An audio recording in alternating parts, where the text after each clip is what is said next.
only thing we have to fear is fear itself. The National Weather Service has issued a severe thunderstorm warning. Welcome to the Common Sense Practical Prepper Podcast, where prepping doesn't have to be complicated or expensive. Coming to you from a well-defended off-grid compound high in the mountains. Coming to you from his Florida room in Richmond, Virginia. Neither off-grid nor well-defended, unless you count as chickens and cats. Here is your host, Keith. Hello again, everybody, and welcome back to the Common Sense Practical Prepper Podcast. My name is Keith, and this is episode 31. Today is January 17th, 2023. And before I forget, I'm on the Twitter. You can always search Common Sense Practical Prepper Podcast, or the official Twitter handle is prep_podcast. My email, practicalpreppodcast, that's a lot of P's, practicalpreppodcast@gmail.com. In my little show notes, I always have, don't forget at the end to give your Twitter handle and your email address, and I always forget. Okay, got that out of the way. Gas here in Central Virginia, $3.19 a gallon, fluctuated a little bit. Was it a couple of weeks ago? It jumped up like 25 cents just out of nowhere, and $3.19 a gallon is what I paid today. Let's talk about the price of eggs. I'm not sure what's going on with the price of eggs, but on social media, as well as the internet and some of the news programs, I'm not sure what's going on with the price of eggs, but the price has risen quite a bit. Here in Central Virginia, it really depends on where you go. The Lidl, however you pronounce it, today here in Richmond, one of them in Richmond, $4.50 a dozen, and the limit was six dozen per person. You can go to other stores, Kroger and a few others, as expensive as $6.50 a dozen, and the limit was 2 at this particular store. Went to Costco over the weekend. Costco for 2 dozen, like one container, one flat of 2 dozen eggs, 24 eggs, $10.49, and the limit was 2. So 4 dozen was the limit that you could purchase at any one time. So why are eggs so expensive? I talked about this in the last podcast. Apparently, avian flu, the bird flu, has killed approximately 50% of all the chickens here in the United States, both meat birds, the ones that we kill to eat, as well as your laying hens, the chickens that lay eggs so we can eat the eggs.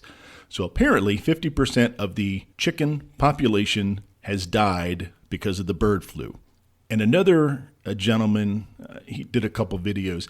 He said that the bird flu is not any worse at his particular commercial farm than it has been in the past, but he's having a difficult time on getting workers, as a lot of businesses are. He's having a difficult time getting people to come to work, process the eggs, and a lot of it's automated. One of the larger chores there on a commercial farm is actually removing the chicken poop. And I went to a commercial egg farm years and years and years ago, and the floor that the chickens are in, they're in cages, and all they do is eat and poop all day. The poop falls through the slats in the cages, and it falls down about 10 feet onto the floor of these enormous coop/warehouses. And every so often, a guy comes through in a bobcat that's very well covered, trust me, and they scoop out just tons and tons of this chicken poop. Now, it goes towards fertilizer and things like that. But man, that place smells. If you think just, going to somebody's small backyard chicken coop, if you think that smells, you get within a few miles of one of these large commercial egg operations, and the smell is absolutely terrible. I know I talked about Twitter. And the great thing about Twitter now, there's more and more information getting out there. I know we talked about the COVID vaccine, side effects, and that sort of thing. But in the same vein, we have a lot of people giving their opinion, basically without, citing any websites or citing any data, saying that the avian flu is at fault And this gentleman on the video, he's saying his particular commercial establishment is because he can't get workers. And I guess that's the weird thing, and it's kind of a dual-edged sword, Twitter being a more open platform now. Anybody can say anything. And the bad thing about that, there's a lot of gullible people out there. So they'll add a little bit to it. They'll retweet it when they really have no idea if the information that they're then retweeting, that they're putting out there on behalf of the original poster, is even remotely the truth. Again, like I've been saying all along, get your information from multiple sources, and then you make your own decision. The war in Ukraine with Russia. We've got to be close to a year now with this war. I'm going to be very brief because I've spoken about it before. The only winners in this war is the U.S. military-industrial complex and probably a bunch of politicians, on both sides, both Ukrainian and Russia. So Zelensky and all the bajillions of dollars that we have sent Ukraine so far, he had the balls to congratulate Kevin McCarthy for becoming the Speaker of the House. And he says the U.S. support in all fields has been vital for Ukraine's success on the battlefield. We're counting on your continued support and further U.S. assistance to bring our common victory closer. Now, this is the same guy who was flown on our dime, if you live here in the States, from the Ukraine to Washington, D.C. to address a joint session of Congress. He was there in his green sweater. I think that's the only thing he wears. It's kind of become his little mini uniform. I also read that he's an actor. He was like on soap operas or something, and then he became a politician with no political background at all. Anyway, myself and a lot of other people that I know are growing very, very weary of this war and all of the money that the United States is sending over there. We have our own issues here. We have our own debt here. We have our own issues at the border, but yet Congress sees fit to send a lot of our hard-earned money, taken in as taxes, over to Ukraine. Speaking of debt and money and taxes, the debt ceiling limit expires in 2 days, meaning we will exceed the ceiling on the debt. We will reach that point and we will no longer technically be able to have the money to pay the money that we owe on all sorts of debts to all different debtors. As we've done so many times in the past, Congress, they'll bicker back and forth. Somebody will dig their heels in. They'll point fingers. Oh, it's your fault. Oh, it's your fault. Blame, blame, blame. And then they will just raise the debt limit. We're going to raise another $2 or $3 trillion, and that'll get us through another year and a half, 2 months. It basically just kicks the can down the road, and it sets the stage for inflation getting worse, the economy getting worse. And normally, when the debt ceiling is raised, it makes folks on Wall Street very nervous. And the stock market that has already been taking a hit the last, 12, 18 months is going to take another hit again. So we have that to look forward to. I guess don't look at your 401k unless you want to be very upset and disappointed. Okay. I'll be very quick about President Biden and the classified documents that have been located in a couple, 3 different places. One at University of Pennsylvania at some office. He had some, satellite off-site office. Classified material were found there, as well as some classified material found in cardboard boxes in his home in Wilmington, Delaware. It just so happens that Hunter, his son, was actually living there. This is when Biden was vice president. Those documents have been there for quite some time, for several years. And Hunter was living there at the time, and he was paying rent, and he was paying his father $50,000 a month in rent. A lot of people have talked about, 10% for the big guy, money laundering, all that kind of stuff. Certainly looks very, very suspicious. I don't have any more information than the next guy, but it does look very, very, very suspicious. So here's my prediction, based in absolutely nothing but conjecture and some wild-ass guesses. I predict that within 6 months, Biden will resign. He is definitely not in control of the government. He is definitely suffering from some cognitive decline. Some people say dementia, Alzheimer's, that sort of thing. No idea. But he's definitely not on the ball. You can look up some of the things that he says, some of the words or non-words that he uses. You can look it up if you want to. It's, in a way, it's kind of sad that he's being taken advantage of like this. And, even though I don't agree with a lot of what he stands for, I feel embarrassed for him. And I also feel kind of sad because he is definitely being taken advantage of. And that is not a good thing under any circumstances. Okay. The last podcast, I told you that I was going to try a Instant Pot meal, and what I made was Instant Pot Sloppy Joes, and it was absolutely fantastic.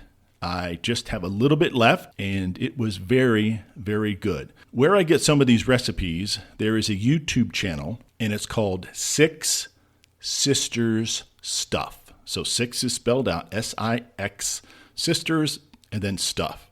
So apparently there's 6 sisters, and they do a lot of videos revolving around Instant Pot and Instant Pot recipes. If you have an Instant Pot, you're curious about getting an Instant Pot, and you want to look up some of the recipes, they have a fantastic channel. They post at least 1 or 2 videos a week. They have a really good website. A lot of the resources are available free of charge, and there's a little bit of humor and stuff like that. So they're kind of entertaining to watch. So if you get a chance, 6 Sisters Stuff on YouTube.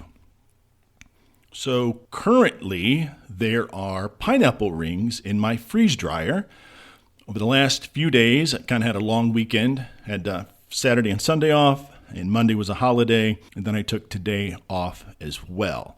So over the past few days, I have baked some chicken breasts that I picked up at Costco, let them cool, kind of cubed them, kind of smaller pieces, maybe the size of like a dice, something like that. Put them in the freeze dryer. Took about 16 hours. Took both batches out, and they did very, very well. Very, very, very little moisture, and put them in a bag, vacuum sealed them, wrote the date, what they were, and then went ahead and stored them away. So currently there's some pineapple rings in there. I have not done pineapple rings before, but I have done apple, slices of apple chips, as well as banana chips, and actually threw some cinnamon on the latest batch of apple chips, and they turned out very, very well. The pork. I'm not sure if I told you guys last podcast about the pork. I did the same thing, pork chops, let them cool, cubed them, tried to get as much grease out of the pork chop as I could. But when they came out of the freeze dryer and I put them in for 3 extra hours, I believe, some of the smaller pieces were good to go, but there were some pieces that still, when I lifted them off the tray, they were still moist. And it was basically grease. There was a little bit of grease left on the tray. I went ahead and threw the whole thing out. There's no way that I'm going to risk this going rancid, even if it's vacuum sealed. It's still going to go rancid after a period of time, and it's just not worth somebody getting sick. So I'm going to have to look at maybe a different way, a different method, and have to get more of the fatty content, more of the grease out. It definitely can be done. I just have to do a little more research and figure it out. So let's talk about freeze dryers themselves. So I do have a freeze dryer. It's from Harvest Right, R-I-G-H-T, Harvest Right. And they are located in Salt Lake City, Utah, I believe. They're one of the few companies that I'm aware of that produces both commercial, pharmaceutical, and I guess home freeze dryers, something that folks can use at home. So I am not affiliated with them in any way. They're not paying me to make any reviews of their products, that sort of thing. So what I did was I purchased a freeze dryer, it's been 7 months ago. And I purchased the medium. They have small, medium, large, and they actually have an extra large now. So if you go to harvestright.com, I'll put the link in the little show description or whatever they call it once I'm done. So harvestright.com, a very well put together website, a ton of information. It gives the benefits of freeze drying, why you should freeze dry, and here's some of the ones that are rather obvious. So for emergency prep, apples, fruit, things out of your garden, vegetables. You go camping and hunting, it's a lot less expensive for you to freeze dry a meal or freeze dried food, in separate containers to make a meal than it is to carry, like if you want to carry like a soup. So you can carry a couple of cans of your Dinty Moore soup or your Campbell soup, or you can take the time to freeze dry it and you just basically add water to it. You're going to add water and you don't have the weight of the can of soup. Plus, it's a lot less expensive and it's a lot more nutritious for you to make your own as opposed to something coming out of a can. Long-term food storage kind of goes hand in hand with emergency prep. Like I said, much healthier. And a lot of people make their own dog food and dog treats. I never really thought about that, but I did run across a website where this business, they freeze dry, they cook livers just like in, I think, salt and pepper and butter, and they freeze dry livers and they sell them as freeze dried dog treats. Really kind of cool. So again, check out their website if you get a chance. So we'll talk about the different kinds of freeze dryers that they have. They have a small one that has 3 trays. They have the medium, which is what I have now, which is 4. They have the large, which is 5. Now, and recently they have brought back their extra large freeze dryer. This thing is enormous. It has 6 trays. The trays are much wider, probably a third or a quarter again wider as the other trays. It is a bit pricey. It retails for about $5,000, and currently they have a sale. It's $4,595. I believe that does include shipping, and it's everything that you need. They throw in, there's the pump, they throw in the trays, there's a guide, Mylar bags, oxygen absorbers, and impulse sealers. And it's about a 4 to 6 week delay for these particular ones. So they're really advertising the extra large right now with some of the benefits, it having a larger capacity and the availability to freeze dry more food at the same time. I considered getting the extra large and then selling my medium, but the more I think about it, I don't think there's going to be a need for me to freeze dry that much at once. I guess if you had a large family, you were splitting the cost with a neighbor or a friend, and you had the thing running all the time, maybe that would be, I guess that would be a better value or a better deal for you to go with the large one. Most of them are on sale. They've knocked off $400 or $500. They are very, very popular. I personally have had 0 issues with mine now that I've just jinxed myself, but there are some negative reviews. But for me, I've had 0 issues, and just the 1 or 2 times that I've had to get in contact with customer support, they picked up the phone right away. They answered my email within a few hours, and it was something very minor. I forget what it was. The front panel wasn't exactly lined up. And they explained, just undo this screw, undo that screw, and I put it back in, and it lined up just fine. How does a freeze dryer work? And I'm going to have to read this off of a website because all I know is there's a vacuum, it gets really, really cold, and it gets really, really hot in all these different cycles, and you open it up and bam, it's magic, and there's no moisture in your food, and it's just fantastic. Okay, so first it freezes.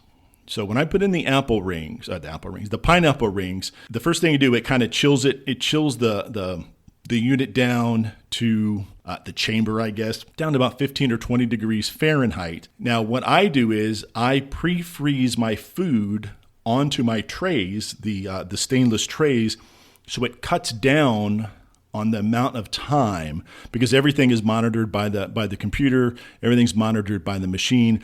So it takes it a little less time to get down to, I think it's negative 35 or 36 degrees Fahrenheit is the freeze drying temperature where it actually freezes. So if my stuff is already frozen, it's going to help it out a little bit. So the food is cooled below its triple point to make sublimation, to make sure sublimation will happen during the drying stages. So here's sublimation. So it'll do that for several hours. So the primary drying stage, the stage removes the free ice by applying a small amount of heat. The heat provides the energy needed to sublime the free ice sublimation without thawing the food. Primary drying removes about 95% of the moisture. I think mine gets up to about 125, 130 degrees, and depending on what you're freeze drying, you can always go into the settings, and there's always best practices you can find on their website. There's all sorts of literature out there, people that have done it before. You can certainly follow their guides. It saves a little bit of time, comes out a little bit nicer. Now, there's an additional drying cycle that's called desorption. I guess that's the opposite of absorption. So desorption is a secondary drying cycle. Bonded water molecules, I'm reading this like I know what I'm talking about. I can't even say it now. The bonded water molecules are released during this phase. It happens by increasing the heat. This stage actually starts before the sublimation primary cycle is complete. So the final stage brings the moisture down between 1 and 4%. You get almost all the moisture out, put it in a vacuum bag, go ahead and vacuum seal it. A very, very long shelf life. You freeze dry something, put it in a mason jar. You can vacuum seal the mason jar. You can put an oxygen absorber in the mason jar with it. You don't have to. Just vacuum sealing it is fine, but I kind of just do them both just to be on the safe side. And you certainly have the ability to set that up on a shelf, like my prepping room, the closet, the pantry, whatever you want to call it, is I keep it very, very dark in there. You want to keep sunlight away from the food as best you can. Got some blackout curtains, and you try to keep the temperature relatively moderate. You don't want it too hot. You don't want it too cold. You just want to keep it fairly consistent, as best you can. There is a quick down and dirty explanation on how freeze drying works. Now, they are expensive. Absolutely, they are expensive. I consider this an investment. I have freeze dried 80 dozen scrambled eggs. I scramble the eggs, let them cool, put them on the trays, freeze dry them, put them in the bags, vacuum seal them, date them, scrambled eggs, put the date on it, and then sock that away. I've also done that with raw eggs. Kind of whip them up a little bit, almost like the consistency of a scrambled egg when you would put it in the pan, but not quite. Try to keep the air bubbles out of it and drop that in the tray, freeze dry it. It comes out. It's basically a powder. So it's powdered eggs, I guess, in a sense.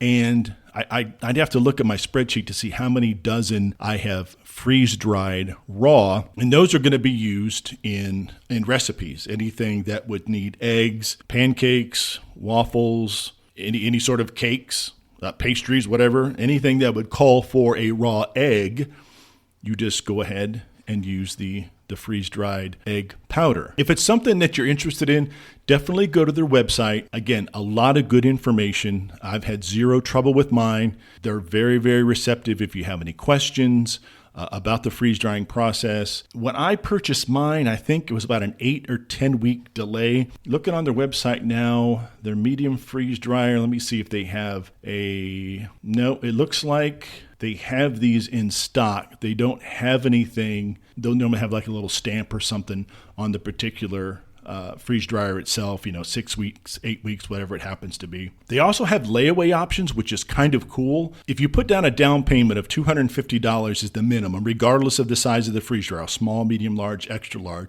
and then you just pay as much as you want when you want. It's zero interest until it's paid in full. Your freeze dryer will ship when you've made the final payment. I think that's pretty cool. So let's say you're going to get the small freeze dryer. The small freeze dryer is, let's go with the medium. The medium freeze dryer is $2,900. Just say $3,000. So you put down the down payment of $250 and I don't know, $10 a week, $20 a week, $100 a month, whatever you can afford. And it doesn't have to be consistent. You don't have to, $25 every week or $50 every month. You just kind of pay what you can when you can. And before you know it, you've got your freeze dryer paid off. So think about it this way. So you're going to go to Starbucks one less time a week. So there's $8? So there's $32 a month. You're going to take your lunch like I have been the last few months. You're going to take your lunch instead of going to the burger place and get wings or whatever. So you've just saved yourself, I don't know, $10, $12, $15. Don't go out to lunch twice. So there's $30. You got your Starbucks. There's $50 just in that week that you could then send off to the freeze dryer. So Just make it an even $75. So every month you're going to send in $75, and before you know it, they're going to give you an email. They'll say, "Congratulations, it's taken you several weeks or several months, but you have just purchased your freeze dryer. It's going to come in a big old heavy box in a few weeks, and then you're good to go." All right, folks, again, thanks for stopping by and thanks for listening. I appreciate it. I appreciate every single person that listens to the podcast. Like I said, it continues every week. I get more and more listens, more and more traction. Different countries, we got other countries checking in. It's really fun. It's fun to do, and I'm glad I'm providing some information out there. Again, I am not an expert, but just like the professional voiceover guy says in the beginning, prepping does not have to be expensive. It does not have to be complicated. Again, do something. Doing something to prepare is better than doing nothing. We're not preparing for the zombie apocalypse. I'm doing it as a hedge on inflation, but there's enough wacky stuff going on in the world that it wouldn't surprise me if something kicks off and, we're going to be up Schitt's Creek without a paddle. Again, 90% of people out there are not prepared, even they do not have enough food and water to support themselves and their family for 3 days. How scary is that? I have that and then some. So my friends, family members, maybe even some neighbors, if the poop hits the fan, I am going to be there to obviously take care of myself and my family. And I have an elderly neighbor lady next door. I will make sure she's taken care of. She has family members, but they live several states away. So again, do something, because even a little bit of something is better than nothing. And as always, folks, please be safe out there. Take care of one another. And until next time. Thanks for listening to the Common Sense Practical Prepper Podcast. Be sure to subscribe so you don't miss an episode. While you're at it, help spread the word by leaving a rating and review.